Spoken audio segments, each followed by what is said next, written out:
In today's video, I am going to be talking about how you can choose the correct basketball plays for your team. There's a lot of different things that go into picking the correct plays, and it's not just by simply saying, I want a college level playbook with this team, or I'm going to use the exact same plays with every single team that I coach.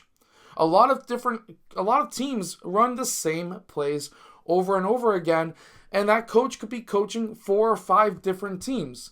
Now, keeping the same plays for all 4 or 5 teams may seem like a great idea because it's going to be easier for the coach to remember. It's going to be potentially easier for players to remember, especially if those players are jumping between teams.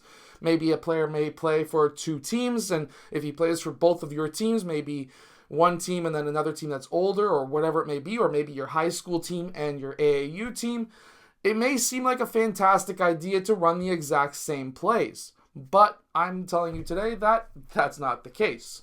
You have to run the plays that suit your team. I'll give you a really good example. With my high school team, I ran a lot of horn sets and a lot of 5-out sets. I personally like 5-out because it spaces the floor, but that team had 2 big guys who could dunk the ball all day long.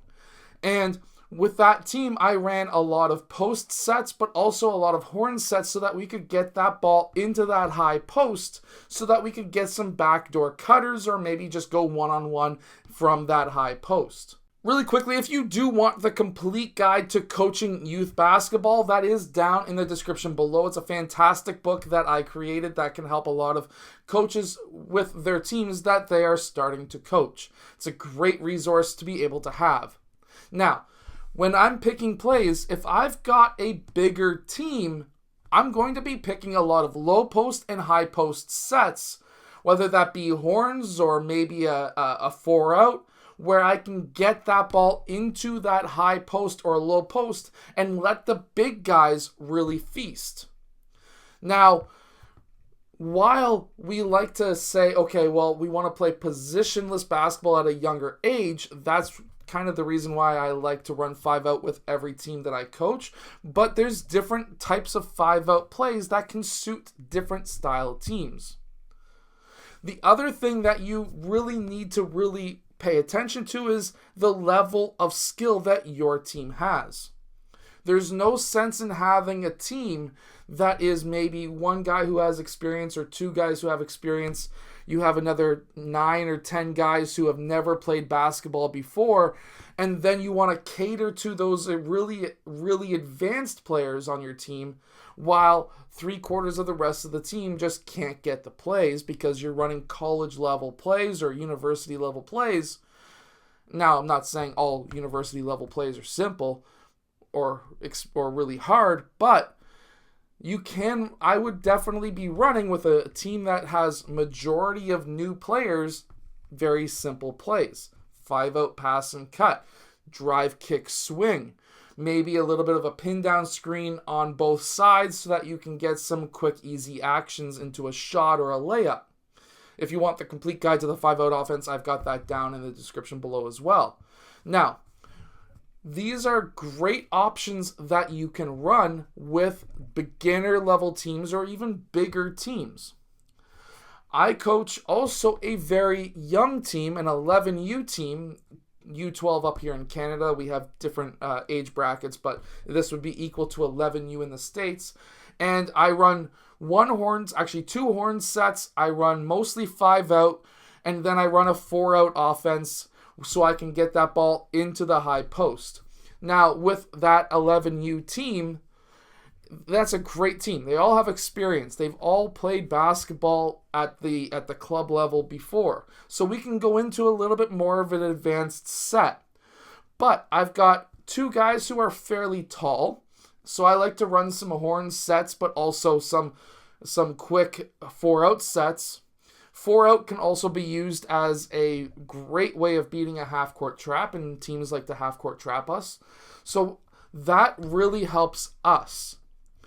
Now, the team is also majority of the team is much shorter than most other teams that we play, but we're much faster and we shoot the ball extremely well.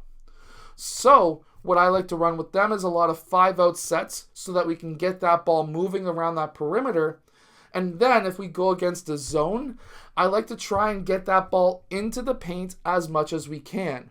Whether that be with our 4-out play or our 5-out plays where we can drive, kick, swing, or get that ball into that post by doing a quick pass and cut, hit that cutter once he posts up. We don't want him to be hit while he's cutting to the rim in this play, but get him into that low post, hit him, get some weak side cuts, and that can really beat a zone defense with a 5-out offense that transitions into a 4-out. Now, you have to really also understand what teams are doing to you. Maybe teams are running a zone because your team can't shoot. Well, in that case, you need to be able to get some high-low post action or just some paint touches so that you can collapse that defense, kick it out, spread them back out, open up the cutting lanes, driving lanes, and then attack the basket once again. Or are they playing man-to-man defense on you because maybe your team is just a very good shooting team, in which case now you can really do damage in that low post, or maybe do some quick ISO actions with a screen and roll where you can get your guys some easier baskets. So what you need to look at when you're choosing plays for your team is the skill level that your team is at, the height and skills that they have, but also what the other team is trying to do to you to counteract the skill level of the skills of your team.